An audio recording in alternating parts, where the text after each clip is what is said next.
بسم اللہ الرحمن الرحیم۔ ٹرانسپیرنسی انٹرنیشنل نے شیشہ دکھا دیا۔ تحریر امتیاز عالم۔ کوئی شیشہ دکھائے تو برا کیا ماننا، لیکن ہمارے لچھن کچھ اتنے بگڑ گئے ہیں کہ شیشے میں اپنی تصویر دیکھ کر تیور بگڑنے لگتے ہیں۔ شفافیت کی عالمی تنظیم ٹرانسپیرنسی انٹرنیشنل ہر برس درجن بار عالمی اداروں کے عمیق جائزوں کی بنیاد پر 180 ملکوں میں کرپشن کے اتار چڑھاؤ کے تاثر کا جائزہ پیش کرتی ہے۔ یوں وہ کمزوریوں کی نشاندہی کرتے ہوئے اصلاح و احوال کی راہ دکھاتی ہے۔ جہاں نظام جتنے کرپٹ اور حکمران جتنے بوسیدہ لیکن برہم خوش اقرخاں، وہاں پشیمانی کی بجائے اتنی ہی بیہودہ تعویلیں گڑھی جاتی ہیں اور کرپشن کے پرنالے ہیں کہ پھیلتے جاتے ہیں۔ پاکستان میں پہلی بار ایک ایسی پارسا حکومت آئی جو آئی ہی اس بنیاد پر تھی کہ وہ ملک کو کرپشن کے ناسور سے پاک کر دے گی اور کرپٹ عناصر کا ایسا احتساب کرے گی کہ کوئی آئندہ کرپشن کرنے کی جرات نہیں کرے گا۔ خیر سے تیسرا برس ختم ہونے کو ہے، کرپشن ہے کہ بڑھتی چلی گئی اور پچھلے ریکارڈ ٹوٹتے چلے گئے ہیں۔ اس برس پاکستان کی عالمی کرپشن کی درجہ بندی میں نمبر 120 سے بڑھ کر 124 ہو گیا ہے اور 100 نمبروں میں اس کے نمبر پچھلے برس کے 32 نمبروں سے کم ہو کر 31 ہو گئے ہیں۔ یہاں تک کہ افغانستان میں بھی کچھ بہتری آئی ہے، لیکن ہمارے نظام کا انحطاط جاری ہے۔ اب تحریک انصاف کے ترجمانوں کی فوج ظفر موج منہ چھپائے تو کیسے؟ وزیر اعظم نے تو رپورٹ پڑھے بغیر ہی وضاحت کر دی کہ 2020 کی رپورٹ کا اعداد و شمار شریف حکومت کے سال 2018 کے ہیں اور ان کے نابغے مجال ہے کہ شرمسار ہوں۔ ایک نے تو اپوزیشن کو رپورٹ کا اردو ترجمہ فراہم کرنے کی چرکی چھوڑ دی۔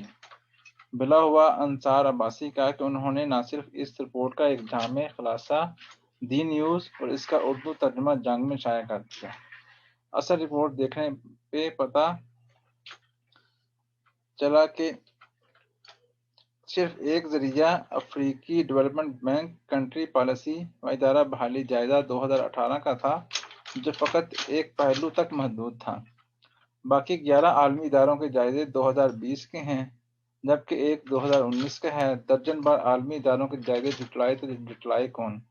کبھی وقت تھا کہ ٹرانسپیرنسی انٹرنیشنل کی رپورٹس ماضی کے حکمرانوں کے منہ پر لہرا کر ان کی بد کرداری کا تمسخر اڑایا کرتے تھے۔ اب وقت ہے کہ ماضی کے حکمران موجودہ حکمرانوں کو ان کی کارکردگی دکھا رہے ہیں۔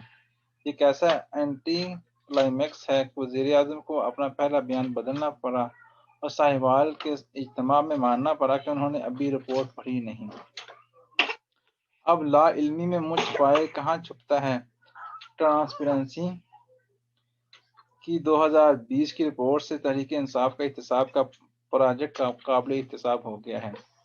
ٹرانسپیرنسی کی سالانہ رپورٹ اب بہت جامع ہوتی جا رہی ہے اور اس کی تیاری میں دنیا کے بڑے عالمی ادارے مختلف پہلوؤں اور میدانوں میں اہم پیمانوں پر بنیادی سوالات کا جائزہ پیش کرتے ہیں۔ ان میں ادارہ جاتی جائزہ ہے، گورننس کے اشاریے، معاشی لین دین، قوانین و ضوابط، ریاستی اداروں کی کارکردگی، کاروبار کے اصول و ضوابط، قانون کی حکمرانی، جمہوریت اور جمہوری حکمرانوں کی کمزوریوں، نگرانی کے اداروں کی خود مختاری، حق اظہار، میڈیا کی آزادی، اطلاعات تک رسائی، احتساب کے اداروں، چیکس اینڈ بیلنسز، نظام انصاف کی حالت، غرض پورے نظام کی تمام تر کمزوریوں اور خطیوں کا جائزہ شامل کیا جاتا ہے۔ 2020 کی رپورٹ میں خاص طور پر کورونا کی وبا کے حوالے سے کرپشن کا جائزہ لیا گیا ہے کہ کیسے جہاں کرپشن جتنی زیادہ تھی وہاں کورونا سے نمٹنا بھی اتنا ہی مشکل تھا۔ کرپشن کا معاملہ شخصی ہے نہ سیاسی مخاصمے کا۔ کرپشن پہلے بھی تھی اور اب بھی ہے اور بڑھتی جاتی ہے۔ عمران خان نے کرپشن کو نہایت سطحی سیاسی نعرہ بازی کے لیے استعمال کیا اور ان کا احتساب سیاسی انتقام کا بڑا ہتھیار بن گیا۔ ان کا یہ ضم کہ اوپر ایماندار شخص آ جائے تو نیچے کرپشن ختم ہو جاتی ہے بھی بہودہ ثابت ہوا۔ خود ان کی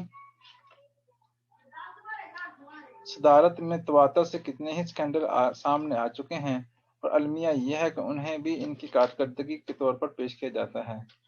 ٹرانسپیرنسی کی اپروچ ذاتی ہے نہ مخاصمانہ، اس کا رویہ ادارہ جاتی اور ہما طرف تنقیدی ہے۔ یہ جاری نظام کے اندر موجود سکم تلاش کرتا ہے اور نظام کی خرابیوں کی نشاندہی کرتے ہوئے ہمہ جہت اصلاحات کی طرف راغب کرتا ہے۔ کاش عمران حکومت خالی نعرے بازی اور سیاسی انتقام میں الجھنے کی بجائے نظام میں اصلاحات پر توجہ مرکوز کرتی، لیکن ان کی کھلنڈری اور نعرہ باز ٹیم کے پاس نہ اس کا فہم تھی نہ استطاعت۔ کبھی بھی شعبے میں کسی طرح کی اصلاح میں کہیں کوئی سنجیدگی نظر نہ آئی۔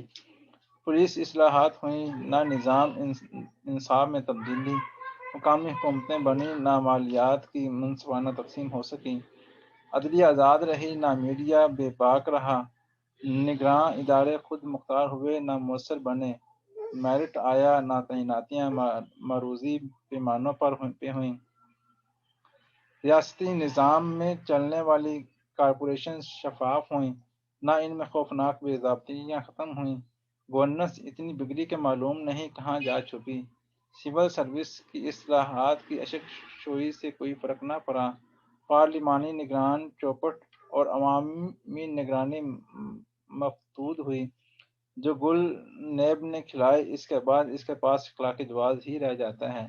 رہی صحیح کسر براڈ شیٹ سکینڈل نے پوری کر دی۔ اس پر طرح یہ کہ اس کی تحقیق پہ ان صاحب کو لگایا گیا ہے جو احتساب کی تباہی کے عمل میں شامل رہے۔ اب بار کونسل چیخ چیخ کر کہہ رہی ہیں کچھ تو شرم کریں، لیکن شرم کہاں، ہر نئے روز ایک نیا خلجان ملک کو اپنی لپیٹ میں لے لیتا ہے۔ گزشتہ دنوں وال سٹریٹ جرنل کے صحافی ڈینیل پرل کے مقدمہ کے ملزموں کو سپریم کورٹ سے رہائی کا پروانہ ملنے پر عالمی سطح پر پاکستان کی تفتیش، پراسیکیوشن اور عدالتی نظام پر سوالات اٹھ کھڑے ہوئے ہیں۔ پوری دنیا میں لے دے ہو رہی ہے اور امریکہ کے نئے سیکرٹری آف اسٹیٹ کا فون ہمارے وزیر خارجہ کو آیا بھی تو اس دھمکی کے ساتھ کہ دہشت گردوں کو سزا دے نہیں سکتے تو ہمارے حوالے کر دو، اور اگلے مہینے فیٹو کا وفد بھی زمینی جائزے کے لیے پاکستان آ رہا ہے اور یہ طے ہو جائے گا کہ ہم گرے لسٹ میں رہیں گے یا خلاصی ہوگی۔ نظام کی کمزوریوں کا خمیازہ عوام بھگتیں گے، لیکن اداروں پر بات کرنا جرم رہے گا۔ اللہ حافظ۔